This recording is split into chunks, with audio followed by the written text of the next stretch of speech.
Have you ever thought that psychological weakness could be a mask we use to hide our flaws? And have you ever wondered how strength could be the courage to face oneself rather than dominating others? These profound questions were raised by the German philosopher Friedrich Nietzsche. Today, we will explore his unique vision of weakness and strength and how these ideas can change our lives. If you're ready for this intellectual journey, fasten your seatbelt because we're about to enter a world full of questions and answers that may seem shocking. Let's begin. When we hear the word weakness, we usually think of a lack of physical strength or capability. But Nietzsche takes us to a deeper level. For him, psychological weakness is far more dangerous because it is connected to what we hide within ourselves.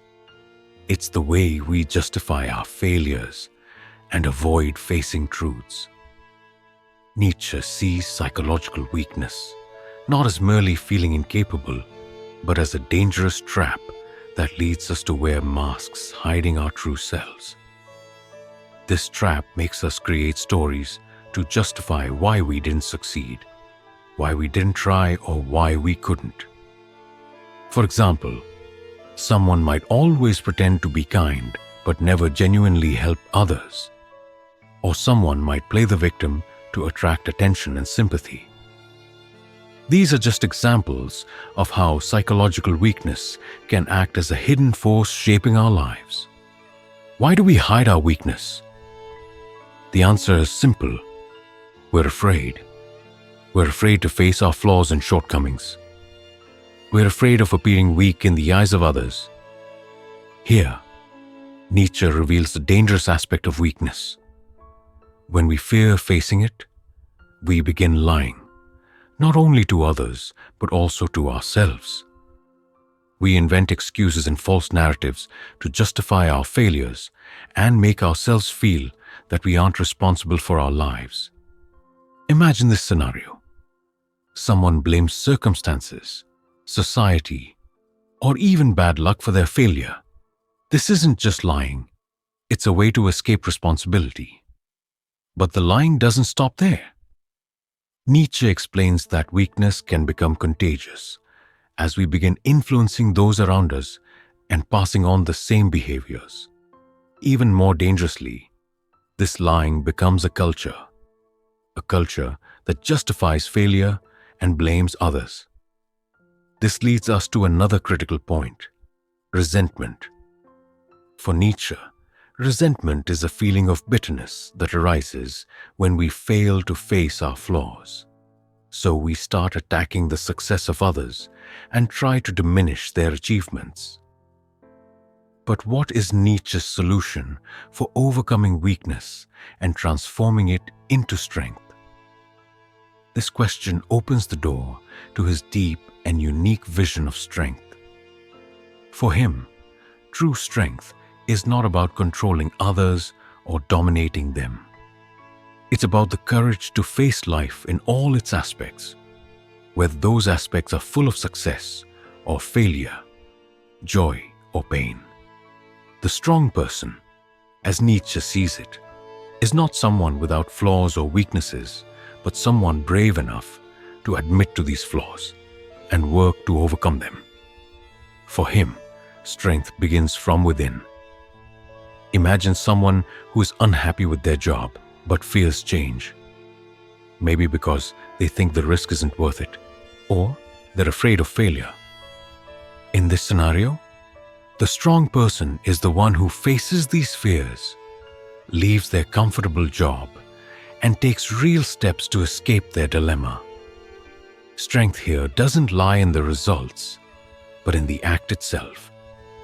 The courage to make a decision and face the consequences.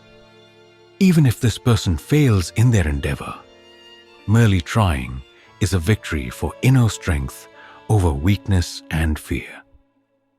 One of Nietzsche's significant points is that true strength is not selfish. It's not about crushing others or surpassing them destructively. On the contrary, true strength is the ability to inspire and uplift others. The strong person is not afraid to be a role model for others. They are someone who shows people that challenges can be overcome and that obstacles are not the end of the road but the beginning of new opportunities. Imagine a team leader at work facing a major crisis. A strong leader won't blame the team or pretend to be flawless.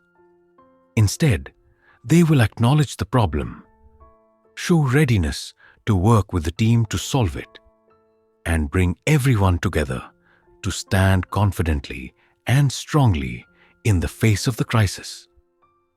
Nietzsche believes that much of strength lies in accepting reality as it is without trying to escape or deny it. The strong person sees life as it is, with all its contradictions and difficulties, and decides to face it instead of hiding behind excuses. For example, someone going through a painful, emotional experience might choose to escape reality by isolating themselves or pretending that everything is okay.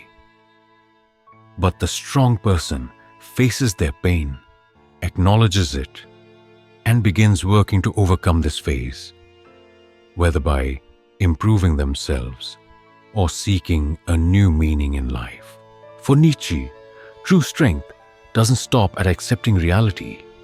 It extends to creating opportunities out of challenges. The strong person isn't someone who waits for perfect circumstances, but someone who creates their own. Let's take an example from the life of artist Leonardo da Vinci. He wasn't just a brilliant artist. He was also someone who constantly sought to learn and grow.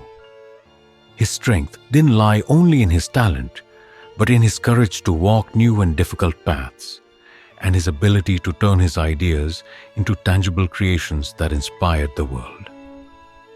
True strength also appears in human relationships. A strong person can build relationships based on mutual respect and trust. They don't fear facing conflicts or problems within the relationship but work to resolve them with courage and honesty. Imagine a strong friend who isn't afraid to lovingly and respectfully point out your mistakes, not to belittle you, but to help you grow. This type of relationship enriches our lives and makes them more fulfilling. Nietzsche offers a clear message. True strength doesn't mean arrogance or boasting, nor does it mean controlling others. True strength is the courage to face oneself, acknowledge the truth, and work consistently on self-improvement. Are we capable of accepting our weaknesses and working to overcome them? Can we face life with courage and honesty? This is the challenge Nietzsche places before us. One of Nietzsche's most controversial ideas is his unique view of pity. We usually think of pity as a virtue that reflects our compassion for others' suffering and makes us seem more humane and merciful. But Nietzsche asks us to rethink this idea. For him, pity is not always what it appears to be. On the contrary, he sees it as a hidden danger that negatively affects individuals and societies.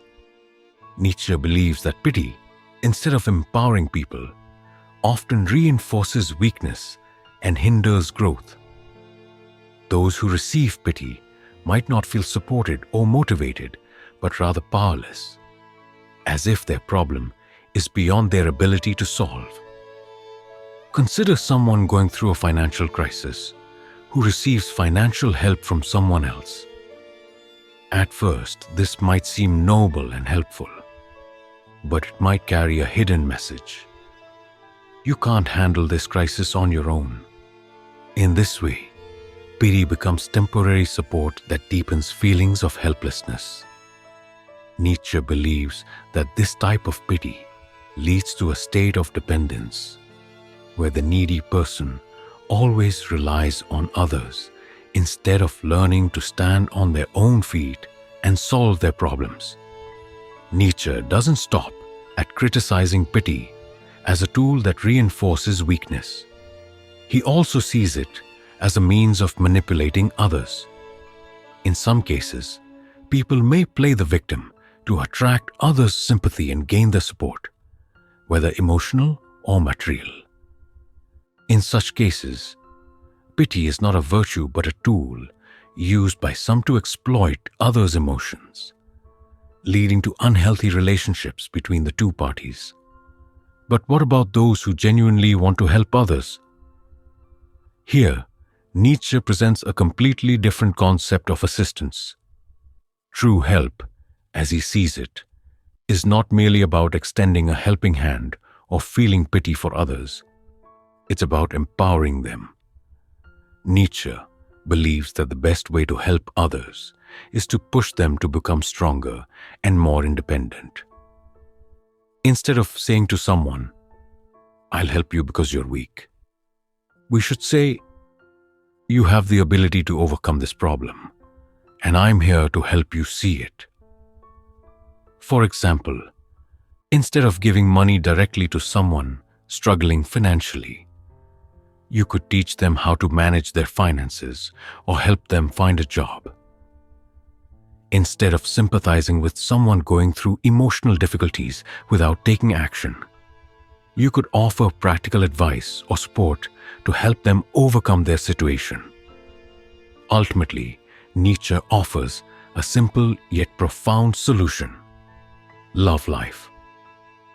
For him, this doesn't mean merely accepting life as it is, but celebrating it. Life is full of challenges, but it's also full of opportunities for growth and development. The person who loves life embraces their flaws and weaknesses as part of their journey. Instead of running from or hiding them, they confront them with courage. This love for life helps us transform weakness into strength. Imagine someone like Nelson Mandela, who spent years in prison but emerged stronger.